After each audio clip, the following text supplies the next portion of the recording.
Is everyone here? Did you guys the last 3? Did you hear I heard walking. Yeah. And it wasn't you. No. Hello? Should we follow her? Yeah, I definitely.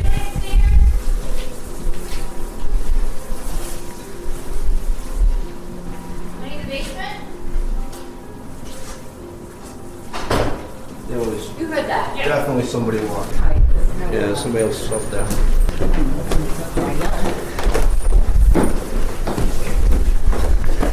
Anybody up here? I hope so.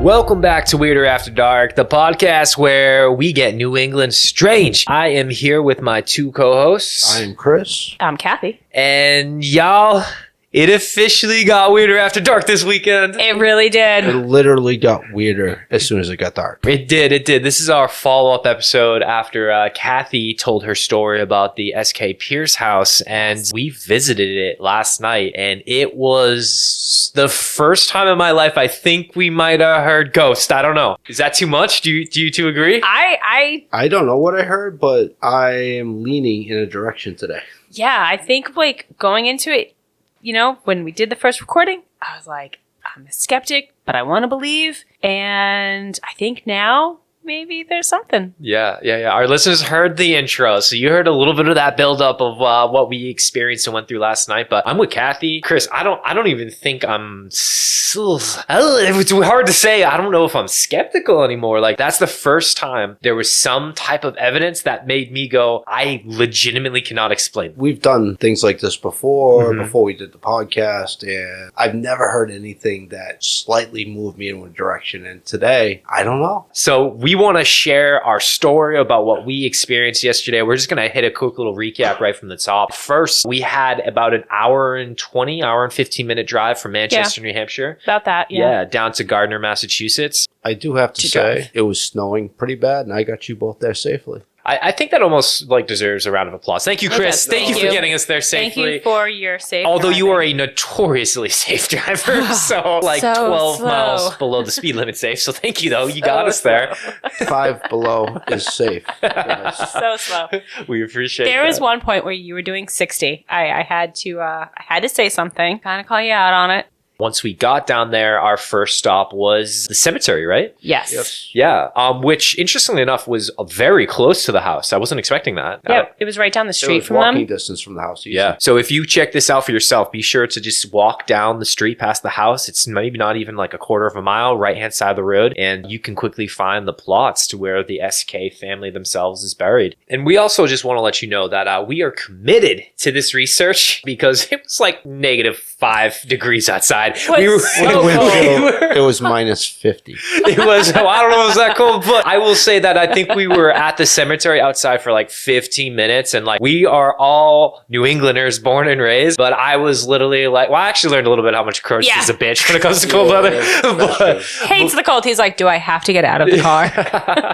but with that though, like even 15 minutes out there, Yeah, and like it was the toes were cold. numb. We had to wipe some snow off of the gravestones in order to see which ones were which. And then there was I didn't know this, but there were some coins and stuff that people were leaving on the gravestones. What was that about? I forget. So I did just a very quick search to figure that out.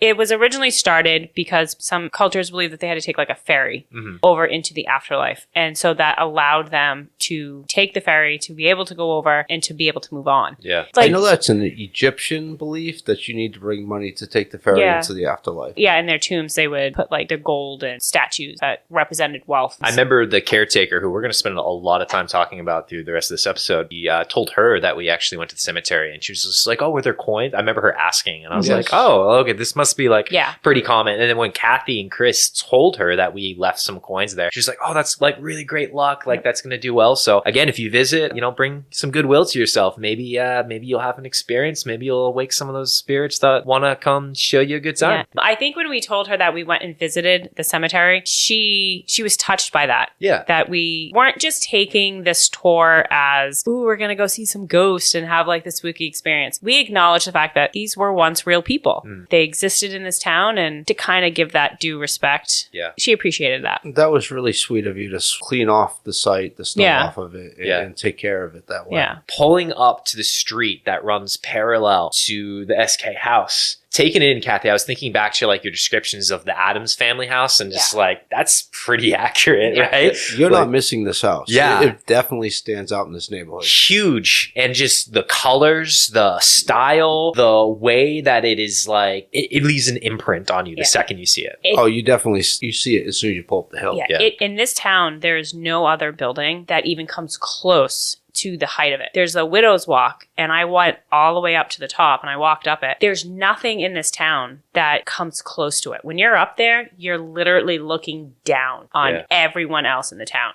And I think that says something about the man that built the house. And first impressions walking inside. So you walk through the main doorway. We were immediately funneled right into the renovated kitchen area. Yeah, the house was absolutely impressive, and it had a personality, absolutely. I did not feel anything creepy Yeah, me or neither. strange No. at that point. Yeah. We actually had to all sign some waivers because there had been so many types of previous experiences for people who have either been doing paranormal investigations, people who have lived there, as we heard through the stories. And that pretty much is what kicked off the tour. And I'd say the tour itself was really good. Mariam clearly knows her stuff. She said she's been around and associated with the house for the last 13 years. Yes. And yeah, she had a wealth of knowledge of every single room where any type of sad occurrence, whether that be a death or a negative experience happened. Yeah, things no, stood out. she did a great job. She was a great tour guide. I was really impressed with Yeah. the job she did. It was the tour and the background, the history, but then there was another 30 minutes or so for everybody to kind of investigate and check out the house on their own, which was really kind of cool. Yeah. Yeah, and they brought like some paranormal equipment for you to Yep. use too, which was super nice. Nice little add-on there. Yeah.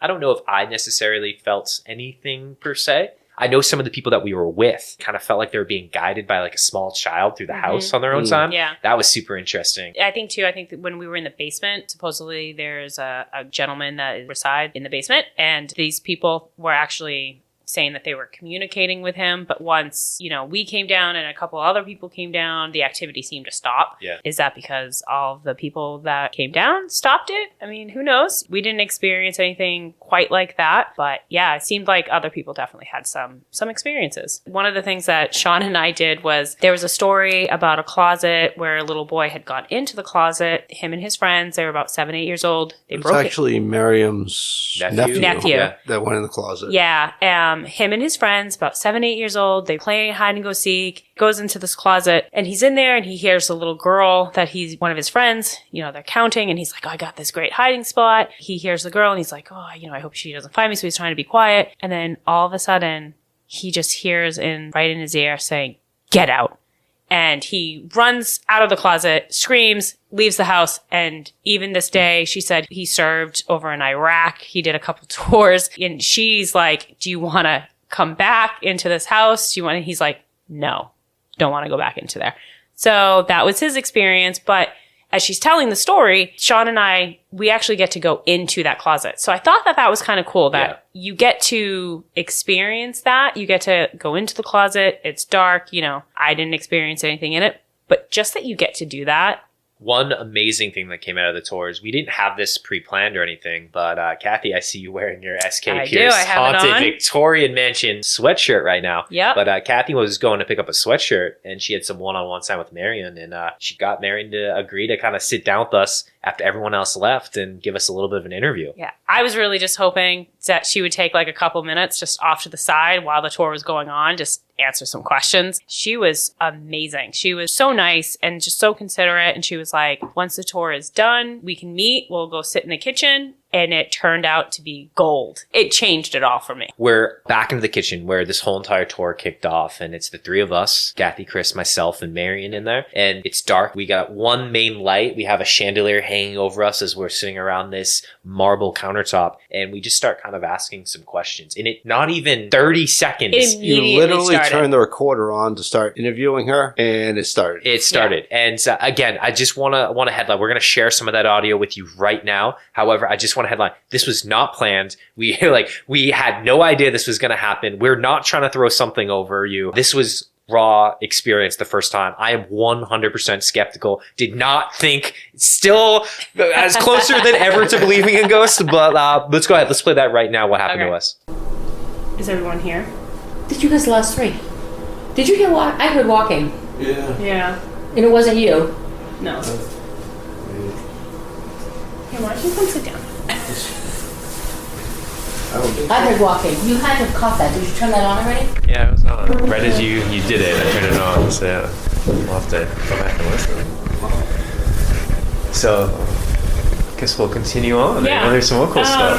Yeah, so what we were wondering was one of the stories that I had never heard was the story of the girl.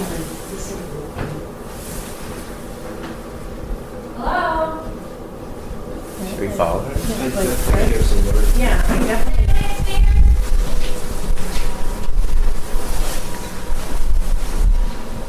Money in the basement? There was You heard that. Yeah. definitely somebody walking. Did you hear jingling? Like jingling? Oh, maybe that's what. Okay, that was that. But definitely. Yeah, no, that was not her. That was upstairs. Alright, Yeah, there's somebody else's stuff down.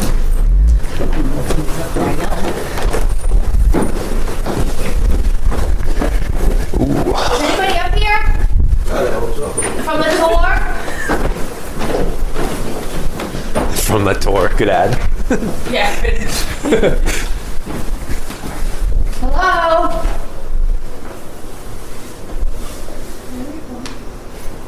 There's nobody up here, you guys. No way. Alright, that was. Listen.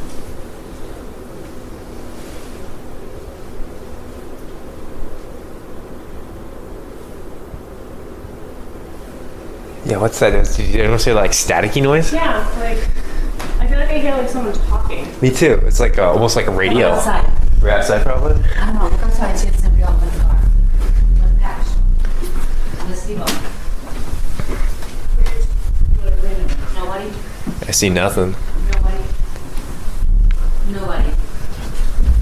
Okay. All right, so Yeah. I mean, what do you think to that? What do you say to that? I mean, it was speechless. I have no words for it because you're there and all of a sudden we just above us, you just hear literally someone just walking across. Then we go and we're looking and there's no one there. Yeah. I was not freaked out because there was somebody upstairs walking and we were going to go tell them the tour was over. Yeah. And I just didn't want her to go on by herself. So we went upstairs with her and there was nobody there. There's no one there. I mean, you literally hear you say like, I hope there's someone up there. Now, I want to be like totally honest for our listeners here because like I think we have to lead with vulnerability and being 100% real. I didn't hear the first footsteps that she heard. And did either of you hear the first one that happened? I didn't hear a footstep. I did hear something bang or creak. I heard a movement. Agreed. But I didn't hear a footstep. She called out footsteps. Yeah. And then the first one didn't really hear anything, had no reaction. And you can hear that in the audio. We all kind of are like, oh, okay. Okay. But then the second footsteps, I heard that. I lost my shit in that moment. I'm not gonna lie. That was very clear. She thought it. She Yeah. thought it was me, and you can hear in your voice, Sean, the excitement of no, that's not her. Because I was standing perfectly still. I was right next to Sean, totally could see me, and she's like, "Is that you?" And I was like, "No." I'm like shaking my head, I like, knew "No." it was upstairs. It's upstairs. Yeah, it was upstairs. I was standing off to the side of the kitchen, and I walked back and forth across the kitchen to see if I could make that noise, and it wasn't even remotely close. And I feel like I was with Chris. I was like, what is that? Something's up there, right? That was my initial reaction. I was with Chris being like, I didn't see everyone leave. So my initial reaction was like, oh, wow, there really, truly must have been someone up there, right? It's a huge house. What, 6,661 square feet? 14 people on the tour. Yeah, someone could have got left behind. That was my first reaction. Same. But once we got up those stairs and we looked and we yelled and we nothing. And like when we were in the kitchen, we heard something out by the bottom of the stairs, by the basement door. There was something in that area. We went out, we investigated, we tried to recreate what we heard. We couldn't do it. Then all of a sudden we hear footsteps upstairs and very clearly sounds like someone's walking around upstairs. We go upstairs and there's no one up there. But then when we're up there and we're walking around, we start hearing noises. Yeah. So you both heard what you thought was music or somebody talking. Someone talk. Yeah, I did not hear that, but we went and checked the windows after that. Describe your. I don't know if we've like given each other. I don't an think exact so. No, description I don't yet. think so. I Describe don't think yours we've and ever I'll give actually mine. talked about it. So for me, it kind of was like this soft, muffled, almost staticky, very soft. I don't know how to explain it. Like a soft, staticky. Like someone was like talking, not really singing, but kind of. There was like a rhythm to whatever. Maybe it was like they were repeating the same thing over and over again, soft and muffled. Yeah. And I had to kind of like strain to hear it. I immediately thought it was coming from the right corner room, which was SK's bedroom. And so that was immediately where I went to go investigate. I think it's pretty close. So for me, it was, I remember immediately being like, it sounded like static radio was like my initial reaction. The only thing I could put it to is like, you ever listen to like the AM radio and how they all have like old time like swingy type music to it? Yeah. It was kind of like that, but I couldn't hear words and it wasn't like continuous. It was like coming in and out and it was so light. Yes. And I don't even know what I could think it was, to be 100% honest with you. But I know, again, we immediately were like, did you hear that? Did you hear it? Yeah. Yes. Like, what? And then, we immediately, as Chris alluded to, we ran to the windows. We looked around the windows to be like, is there someone outside? Now, when we were back downstairs in the kitchen and I kept looking over my shoulder, it was because from that speaking tube, I kept hearing that same thing. And it sounded almost like there was like, I wanted to say like music or there was something coming. And I kind of was just like, yeah. Yeah, so we searched the first couple floors and No one's there. It was definitely strange. And we walked over to the windows and remember, it was a pretty bad snowstorm at that point. Yeah. There was nobody outside in the sidewalks. Yeah. It was wild. It was wild to say the least. First time I've ever heard something on any ghost, and I've been on probably 20 ghost tours. I'm trying to find evidence, everyone.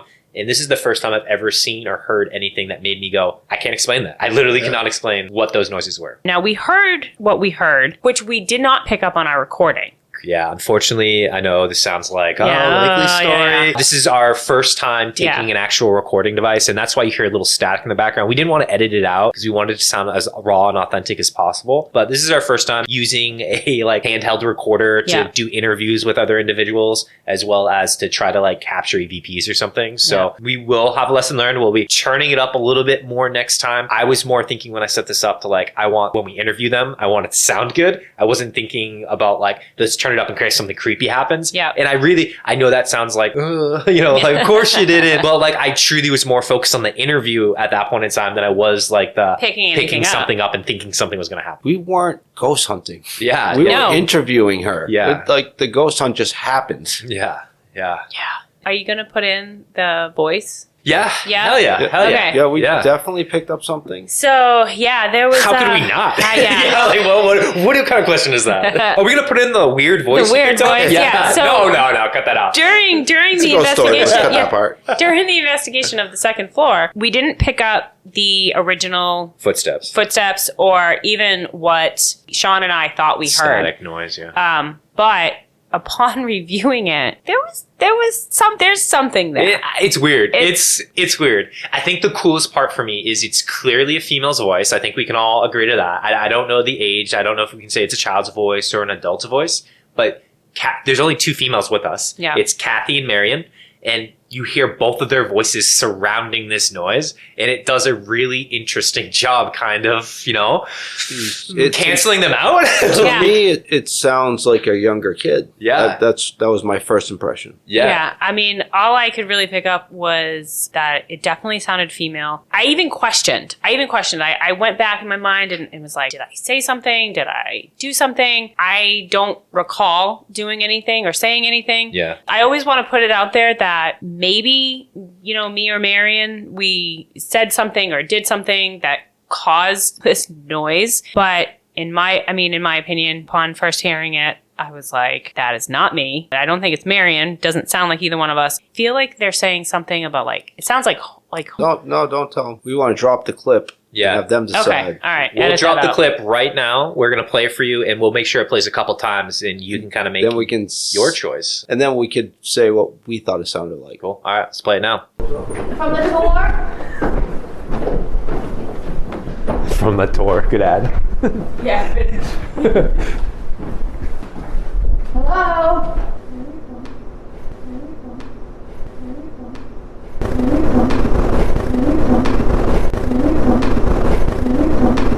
All right, what's your reaction? I mean, it's creepy. To me, it said, "I am home." That's what it sounded like. I had to play it a couple times, but after a couple times, it sounds like, "I am home." I couldn't quite pick out the first part, but I did the home. I feel like I hear something home. I'm not sure what it is. There, yeah, I played it a bunch. I've listened to this 1,000 times at this point in time, and like we've all watched Ghost Hunters, right, or something like that, and you always catch those EVPs, and you're like, oh, weird, you can't make it out exactly, like what the hell? So and then true. like it's so weird being this side of it now, and being like, no, I got an audio, and I don't know what it says. Know what it is. I don't know how it got there. Just to be like crystal clear, this is coming from an H1N Zoom recorder, so it is a little handheld recorder that we're using. And that's what we're walking around with. And I don't know. I'm speechless. I'm at a loss for words. And I don't know what it is. I don't know. It might have been one of the girls talking, but I don't think so. Yeah, I mean, I think it's so interesting that you hear Cathy, you hear Miriam, and like their voices are very distinct and very different. And then that is so different. Now, again, like I don't know. It is our first time using one of these recorders, so it's something that we'll have to, as we continue going on these types of hunts and tours and trying to do EVPs, keep an eye on. But we'll leave it with you. You make of that whatever you will. We are all kind of left like, It was an experience. yeah. And the funny part to me is, Sean, me and you are pretty much hardcore skeptics about this stuff. We're looking for the angles constantly, and neither of us are like, I don't know. Yeah. I don't know. Like immediately, I remember the first footstep that Marion and Cathy said that they heard. I was immediately like, okay, there's like heaters. Like, okay, bud, like there's heaters going on. But that second footstep, no, that was footsteps. That was definitely footsteps. That was a heel to toe creaking footstep. Someone walking. Yes. Someone is physically walking across. Yeah. And I honestly expected, because Marion did have a tour that was doing the overnight that they do from 6 to 1. Yeah, the investigation. I honestly expected that, like, maybe Marion had someone that was coming to the house to help, make sure everything was straightened out. Yeah, set up for the tour. But she was like, no, it's just me. Yeah. So and it's not even like you could run up to the third floor, because every step is super squeaky. Oh, yeah. So if there was someone walking around, you would definitely hear them. Yeah. I think we should play some of the clips that Marion was able to share with us after we got her blessing to do so. Yes. Which stood out to you two? So what stood out to me was, we talked about what happened with Edwin and Lillian and the possession, but she was actually there. Yeah. And she could tell the story firsthand. That's the part that stuck out to me the most. Yeah, I didn't realize through the entire tour, and I mean, I was the one that did the research, I didn't realize the entire time we were there that she was the one who was there that got Lillian out of the trance. I didn't know that. And to hear the first-hand experience of seeing Lillian and seeing Edwin and being there for it really just kind of blew my mind. Well, let's go ahead and let's play that clip right now. Remember when you were doing your research, Cathy, I think there was like a moment where Lillian was like in a trance for like that was when she had the takeover. The takeover? Yes. Yeah, they had our friend Derek and Bob were here. Okay. And they were investigating. It was just the four of them, Ed, Lil, Derek, and Bob. And Derek and Bob were upstairs, and Lil were down here, and then it was getting late, so they're like, it's getting late, you guys, come on down. So Derek came down first, waiting for Bob, and they're like yelling upstairs for him, and he was coming down the staircase, and he was literally hanging onto the stairs like, and just walking like he was in a trance. And she was like, oh my god, is he a diabetic? So she asked Derek, and Derek says, I don't think so. So she ran over to him, and he was standing at the bottom of the stairs, and she said, are you a diabetic? Are you diabetic? And he's not saying anything. He's like in a full trance. And she grabbed his shoulder, and as soon as she grabbed him, whatever was in him jumped into her. And then they left, and she went and laid in the living room on that couch for 3 days. 3 days she laid in there, didn't eat, drink, go to the bathroom, nothing. And he worked. He didn't check on her. He didn't ask for her, nothing. He went from there down into the kitchen and back up into the bedroom, just this side of the house. And she was in there for 3 days. I'm banging on the door for 3 days, calling them, they're not answering. Finally, on the third day, she... So you were actually here during that time? I'm the one that pulled her out of the house. Okay. I finally grabbed her. I knew something was wrong. And I'm like, what is going on? And she's like, oh, Marion. Like, Lillian, I've been knocking and calling for 3 days. Yeah. And then I said, I got the stuff in the car because the following day, I was going to have the Girl Scouts come over for a tour. Yeah, okay. And I had a car full of pellets. All the girls bought a bag of pellets for them because they had a pellet stove here, and that's how they heated here, and a pellet stove above us in his office. Okay. And I said, I need Edwin. So that staircase right there, she tried to get up the stairs. She didn't even make it 2 stairs. She was pulling like she was through cement. And she's like, Edwin, Edwin. Something's wrong. I opened the door, put my arms around her. I pulled her outside and brought her over here where we're parked. And whatever it was, released her. And she looked at me and she was like, Marion, when did you get here? I'm like, are you kidding me? What? I'm like, Lillian, what is going on? And at that same time, Edwin looks out the window and he bangs on the window. He's like, hi, Marion. I'm like, what the frick is going on here? And then about 15 minutes later, we're out here talking. Edwin comes out. He looks at us. He goes, I'm going for a jog. And he left. I'm like, where are you going? Because I'm going for a run. All right? This is just weird. Not a character for him. He does jog. He jogs. Yeah, but he not does checking 20. on his wife for 3 Not checking days. in. Nope. Yeah. Nope. So her and I came over here and sat on the steps, and we're sitting there, and I'm talking to her and stuff, and she's crying and whatever. And I said, I gotta go. She said, what do you mean you gotta go? I said, I gotta go to work. We own a business in town. The lights just flickered. Yeah. Yeah. And I said, I gotta go. And she said, don't leave me. I said, I have to go. I gotta go back to work. So I left her. And then she came in. She went upstairs. He comes home. He goes upstairs. That's when she was laying in bed and something was holding her down in the bed. That's when that all started. I didn't go into that whole story with everybody. Yeah. So what do you guys think of that? Like, this isn't a shot. Like, storytelling from research on the internet is one thing, but like actually hearing the firsthand events from the individual who's literally pulling Lillian out of the house and seeing and experiencing whatever you want to call it, the takeover, possession, whatever it may or may not have been, happen. And just that immediate, when did you get here, Marion? Yeah. Like, that slaps. Yeah. And then Edwin coming down and just being like, I'm gonna go for a jog. Like, the last 3 days didn't even happen. Yeah, those little details that were not in the research that she brought home, they were really telling, and it was really personal at that point. Yeah, like I know when we shot our first episode for this, the storytelling, like we all were kind of like, how could you go 3 days without like noticing? But hearing Marion share that, like, I believe it happened now. like not that I didn't believe it beforehand, but it painted such a beautiful picture and brush that this is a person who had an intimate relationship with these 2 individuals and was able to really bring that to life. And it definitely really changed my way of how I felt about it. Agreed. Yeah,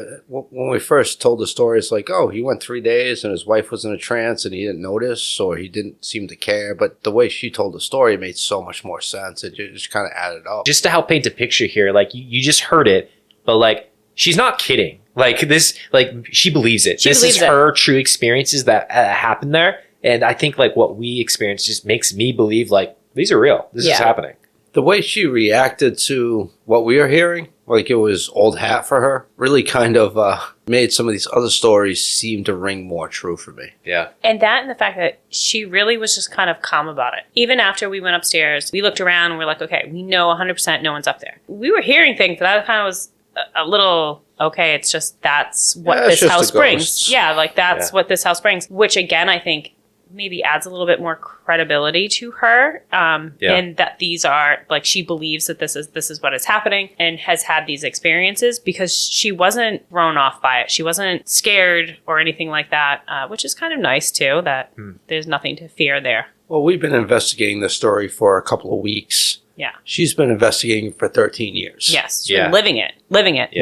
For She's part of the investigation. Yeah. I mean, all in all, it's so compelling. The story's interesting. The experience was interesting. Our personal experiences are interesting. Marion is a fantastic storyteller as she's explaining all the events that occurred inside the house. And then to hear her firsthand experiences backing up these allegations and stories of this haunting. I don't know. I for one feel one step closer to being a believer, and I never thought I was going to come into this podcast even uttering those words, to be honest with you. So super compelling to me. And I just want to give one last disclosure real quick to our listeners that like this is real. We're not faking this. We're not pretending this. We're not like trying to make like, obviously, yes, we want you to listen to our podcast, but like we're not like amping this up to be something it isn't. These are real experiences, and I hands down we will probably be going on experiences eventually where we're never going to look to dog on any experiences anywhere, but like if we aren't believers in it, we're just not going to be giving out glowing recommendations and telling you to visit the place. You should 100% visit this place. Absolutely. This is a place to go check out. So I just want to give that glowing review. 100%. I think everything from literally just arriving up to the property, seeing it, the cemetery just kind of has like a feel, and then to walk through the doors and experience it and see it. And then Marion was just absolutely amazing. Super friendly, super nice, did a great tour, lots of facts, and very engaging with it. But then to just be so kind, to just take her time, because, 3 random people that joined her tour was like, hey, we're doing a podcast. Do you mind answering some questions? And then while that's happening, to have this experience and allow us to go with her while she's searching this house to make sure no one's there.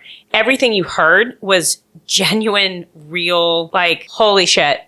I hear noises. What is that? I need to go find out. We're just learning how to edit, so I can guarantee you we're not that fucking clever. True. Good point. I like that. That's a good call out. Yeah. And the last thing we'll add on is like the 3 of us were like so compelled by this experience and opened up by this experience that we are actually, we just sent an email tonight as we were recording this to Marion to ask if we could book a 6 hour, I think? It's from 6 p.m. to 1 a.m. Yeah, we're going to go. We're going to invite a couple friends too. And we're going to do an actual paranormal investigation of the spot. I think it's probably going to be a couple months. So be on the lookout for that bonus episode after we have that experience. Yes. But if you are around the Gardner area, if you're able to get in your car and you can make that drive and you're interested in this, highly, highly recommend going and checking out the SK Peirce mansion. Definitely worth it.